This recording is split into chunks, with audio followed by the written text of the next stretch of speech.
Hi, welcome to the Industry Astrology New Moon Forecast for June 10th, 2021, a solar eclipse.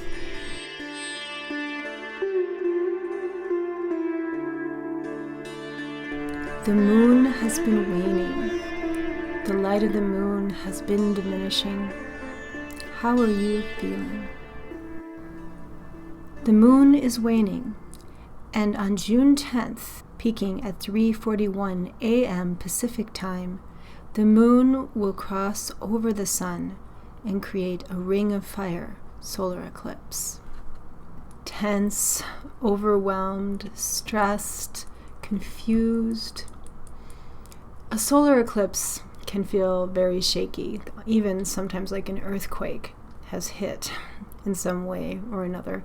They often are omens of collective shifts as well, changes or collective shocks, maybe something surprising that you didn't plan for, or just something that's really changing things through and through. And so they can bring stress. Obviously, change is always bringing a level of uncertainty.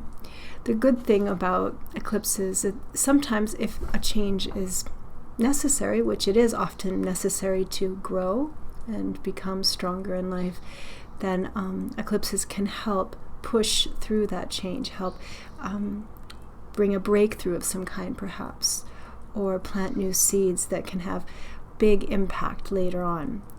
Eclipses can be felt, sometimes that impact for many years into the future, depending on how it's aspecting your chart or if it's visible where you're located. This solar eclipse is only visible in the far north regions, going mostly across Canada, although it's not recommended that you go and observe an eclipse in Vedic astrology. We usually avoid direct contact or darshan of the eclipse, but use this time for spiritual reflection or practices of some kind, whatever mantra you do maybe, or spiritual practices that you do, gets amplified, magnified during this time.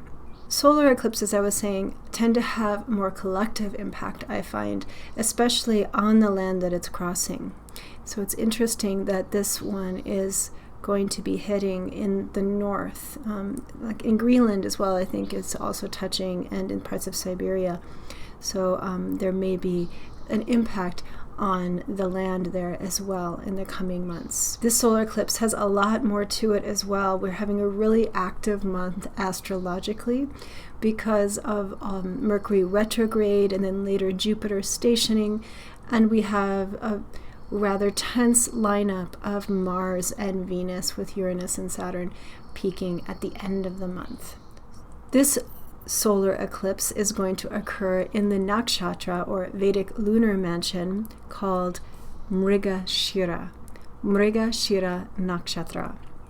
Mrigashira is an area of the sky that is positioned partly in Taurus and partly in Gemini, sidereal Gemini, right on the edge.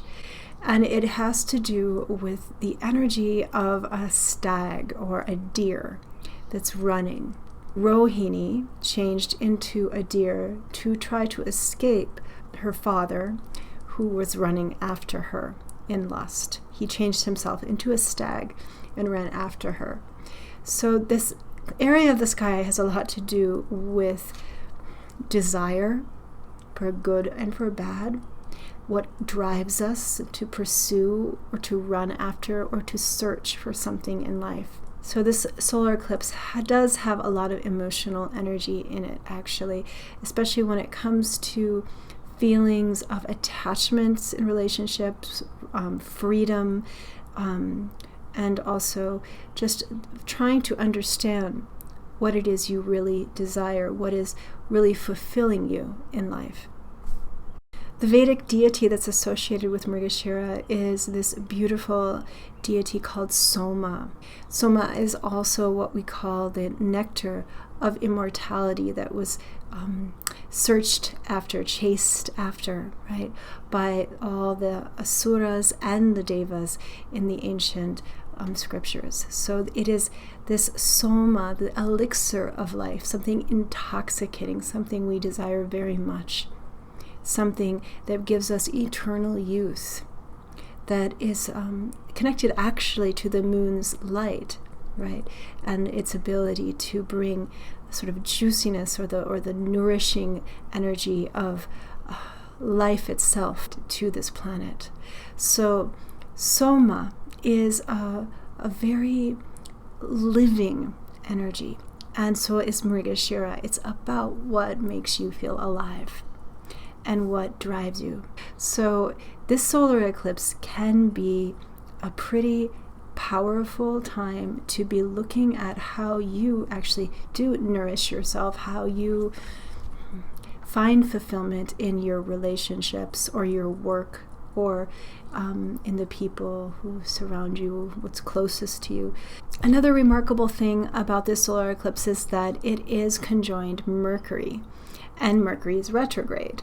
And so there is something quite intense about this Mercury retrograde cycle and how it's affecting maybe technology for you on a personal level. It's not the easiest time to be traveling, but it may be bringing back connections from the past that you haven't seen for a long time, a lot of nostalgia, and even karmic relationships coming back from the past. Mercury retrograde, as you probably know, is known to make delays and misunderstandings. And the fact that it is aligned up with this solar eclipse does seem to even magnify that potential for maybe even potentially big misunderstandings. So just be aware of that as well, and try to be patient and going over things a few times with people, if possible, isn't a bad idea around this time. Because it's a dark moon, right? And it's also an eclipse energy, so it can create more anxiety, right? Or strange dreams, or a kind of brain fog even, or an inability to concentrate that's getting in the way of clear communication. So again, it's a good time to be taking it easy. It's not really the best, especially the day or two leading up to the solar eclipse. This isn't the best time to be going and trying to start new projects, or maybe traveling is not advisable either. It's more of a time to go inward, to keep things simple. Mercury retrograde is also connected to exchange, right? And currency exchange, or markets, stock markets. So this is a sign that something may be more volatile in the months to come around the economy. June is a month, as I was saying, of a lot of volatility. There's a lot of action, especially later on in the month when we have Mars and Venus coming together in Cancer, and there's a kind of restrictive alignment of Uranus and Saturn happening that can really amp up tensions in relationships and also in political issues or economic issues. One thing that's really positive about this eclipse with Mercury retrograde is that there is an alignment called Parivartana Yoga between Mercury and Venus, the goddess of love and friendship. And the Parivartana, what that means is kind of a mutual reception of lordship, of sign lordship. And so in Vedic astrology, this makes both these planets a lot stronger. And so they're in a relationship where they are one sign apart, though. So it does have a lot to do with letting go of something as well, figuring out how to maybe release and surrender, depending on how it aspects your natal chart. It is a really wonderful solar eclipse for vetting your heart. Venus is also the relationship karaka. So maybe doing some major overhauls on how you spend your energy, or how you nourish or take care of yourself as well. So yeah, this is a pretty active and intense astrological time we're getting into. This and the next full moon at the end of the month too looks pretty powerful. So take care of yourselves and take it easy. Oh, and it's also the Shani Amavasya, or the Shani Jayanti, which is a special day to celebrate the power of Lord Saturn, that planet Saturn, the karma planet, right? The planet who disciplines us and matures us and brings us to better spiritual awareness. And so the day, June 9th, leading up to this solar eclipse, basically the dark moon, the Amavasya moon, is actually a very important time to be doing spiritual practices, especially for those of you who have a strong influence of Saturn right now. Maybe you're in a Saturn dasha or in Sati when Saturn transits over your moon. So this is a pretty important solar eclipse time. And let's just see what the tarot cards have to say about this solar eclipse in Mrigashira.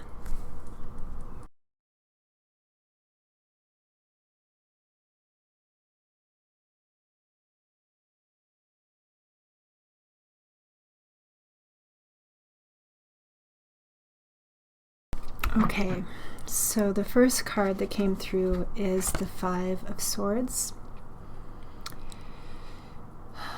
Yeah, a lot of anxiety, perhaps worry, confusion. I mean, this is a combust Mercury retrograde in an eclipse. So maybe a pressure to make a decision, feeling kind of pulled between two opposite splits, issues around relationship too. This is the Lovers card, and it has to do with the sign of Gemini, actually, and that is where this eclipse is happening in Western astrology. It's actually happening in Taurus in Vedic astrology, but it's also in that Mrigashira, which is a kind of merging of the two in some ways. Gemini and Taurus. So yeah, there's a lot of air, a lot of vata, if you know what that is, a lot of mind stuff that could be happening. So grounding, slowing down. Sometimes that's an energy of an eclipse on a Mercury like that can make you feel like you have to speed it up and do everything at once, or make a decision immediately. But sometimes making a decision is what's necessary during eclipses as well. As I was saying, change is how you grow. And so figuring out what is truly fulfilling, what is truly helping you grow is sort of the task right now. Princess of Swords also came through, that decision. Don't fight your feelings. If there's something that you're trying to understand about, whether it's like work or living situation or relationships, which it could be, looking back at your life and trying to find a sense of who you are in your experiences. This is a very Mercury retrograde kind of card. A green color Mercury there. Looking backwards. Okay, take a look. Sometimes there is no right answer.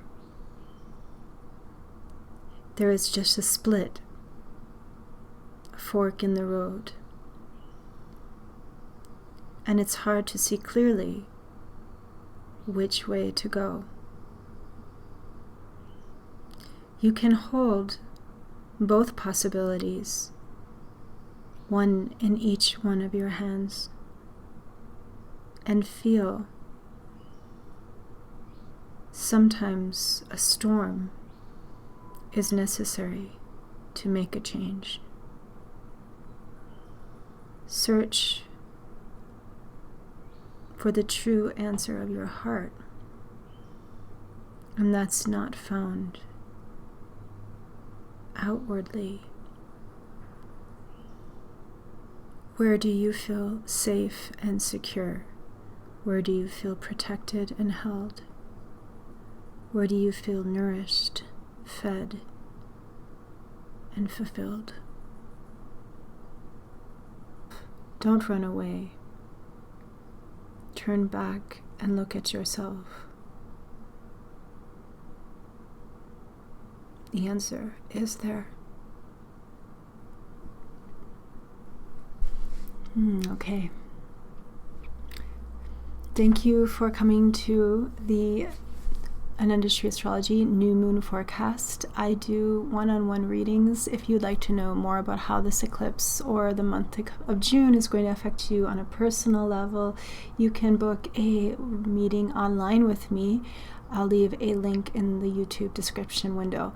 I also have a free newsletter. Be sure to sign up. It's bi-monthly and sometimes more, with lots of new offerings coming forward in the months to come. And be sure to subscribe to my YouTube channel and click the bell. And I will see you soon on the next full moon coming up. Take care.